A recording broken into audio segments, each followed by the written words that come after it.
Shri Gurubhyo Namaha, children. Children, yesterday we discussed about rise of fascism, the impact of war in Italy we discussed, and emergence of Mussolini we discussed, fascism we discussed, and fascists under Mussolini we discussed, Mussolini's pact with Pope we discussed, and Italy during the Great Depression. Today we are going to start with our Nazism, and in the introduction part itself I told you Nazism is closely related to Germany. So now we are going to discuss about Germany in the post-war. So from 1918 to 1933 Germany was a republic. So but many factors led to the victory of fascism in Germany. So between 1871 to 1914 Germany had risen to great heights of in economy, political and cultural accomplishments. Even Germany's universities, its science, philosophy and music were known all over the world. And Germany had better industrial productions, better than Britain and US. So in the earlier chapter we discussed about the various root causes for the outbreak of First World War, and then came the crushing defeat of Germany in the First World War.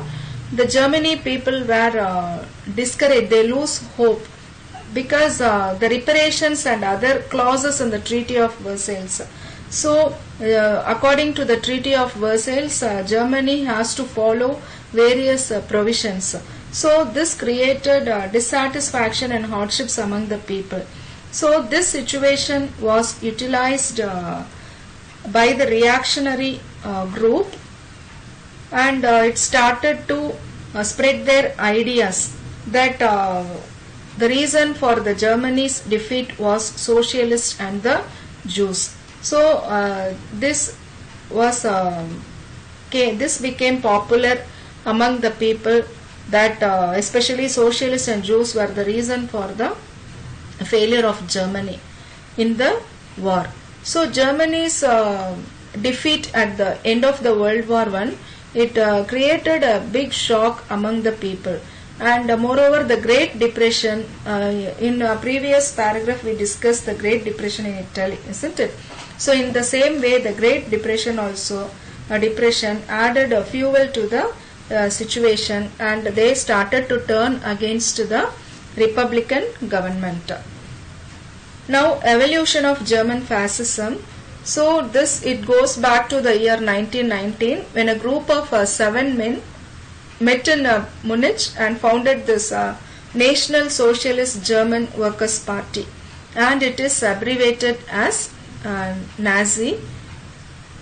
And one of them, among that 7, one of them was Adolf Hitler, and he had developed violent political biases against the Jews. And during World War I, actually he served in the Bavarian army. He was a very good speaker, he was a gifted speaker, and he could attract the audience. So in 1923 he attempted to capture power in Bavaria, but under his control, his prematured national revolution, he couldn't achieve it. So what happened? He was imprisoned. So during his time in prison, he wrote a book called Mein Kampf. It means My Struggle. Actually, this book is an autobiography book which contains a lot of Hitler's political ideas. And now a Nazi state of Hitler. Actually, this Nazi state of Hitler, it is also called as Third Reich. It put an end to the parliamentary democracy. So Hitler, first he replaced the flag of Weimar Republic. He replaced the Republic flag by the swastik banners of National Socialism. So after that, Germany was converted into a highly centralized state.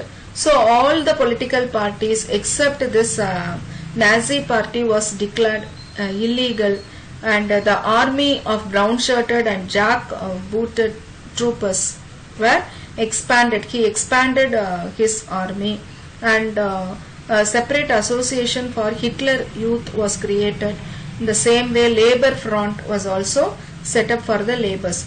So after that, trade unions were abolished and the leaders were arrested, and strikes were made, was announced as an illegal activity, and the wages for the workers were fixed by the government, and all the labor front was used by the Nazis to control the industries, and total state control was extended over the press, the theatre, the cinema, radio, and over education. So these sectors only came under the state control. And the Nazi party's propaganda, it was led by a person called Joseph Goebbels, who manipulated public opinions through some planned propaganda. So once he said that any lie frequently repeated will ultimately gain belief. So this was often used by him. And the Gestapo, or secret state police, it was formed and run by a person called Himmler during this period. And Nazi policy towards Jews, along with the repressive measures. So he wants to wipe out the Jewish people from Germany. So he took a lot of measures to do that, and Hitler's government followed a policy for repressing Jewish people. So according to that, the Jews were removed from government positions, and they were excluded from the universities, and some Jewish, they deprived citizenship also. So Jewish people, businesses were closed, and their establishments were attacked. So after the outbreak of World War II, concentration camps, barracks surrounded by electrified fences and watchtowers, these all these were built, and this Jewish people, they were compelled to work as laborers. Later they were turned into extermination camps. Extermination means they were wiped out, and from the camps as well as from the industries. And some Jewish people, they were murdered in gas chambers. Gas chambers means poisonous gas will be let out. Using that poisonous gases, they were killed. And through this gas chambers, it is estimated that about 6 million Jews in Europe were killed in this through this gas chambers, and they declared this also as a final solution. So the Nazi state also exterminated not only the Jewish people, they exterminated the gypsies and other low class people like nomads, and even mentally challenged people were also exploited by them. And Himmler's second in command, next to him, Heydrich, and he became the responsible for all the camps. So defiance of the Treaty of Versailles. Defiance means disobedience. In August 1934, Hindenburg, he died, and Hitler, already he was a chancellor, he became both the president and commander-in-chief of the for the armed forces. So his foreign policy and his wish to regain the armed strength of Germany, it made his deliberate attempts to overcome the Treaty of Versailles. These are all the things that paved the way for the Second World War. Children, today we discussed about Nazism. Tomorrow we will further discuss about the anti-colonialism. Thank you, children.